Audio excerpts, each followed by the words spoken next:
Garments ফ্যাক্টরিতে যারা চাকরি করেন শ্রমিক ভাই বোনেরা, আমি তাদের উদ্দেশ্যে একটা কথা বলি। গার্মেন্টস ফ্যাক্টরিতে কাউকে টাকা পয়সা দাঁত দিবেন না। যদি দেন তাহলে বুঝবেন আপনার টাকাটা পেতে অনেক কষ্ট হবে।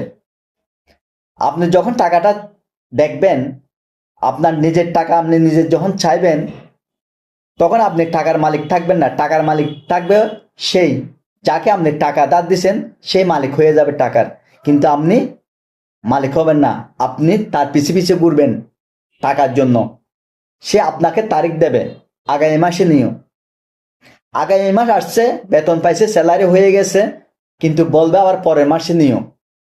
এই মাস যাবে, বছর আসবে, ঘুরবে, কিন্তু আপনার টাকাটা পাবেন না, সময় মতন পাবেন না।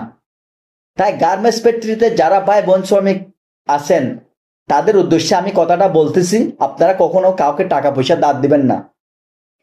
যারা টাকা দান নিয়ে বা দেয় না, তাদের জন্মই ঠিক নেই, তারা ফকিন্নির ফুলা। আমি বলবো তারা ফকিন্নির ফুলা, তারা ফকিন্নির থেকে জন্ম হয়েছে।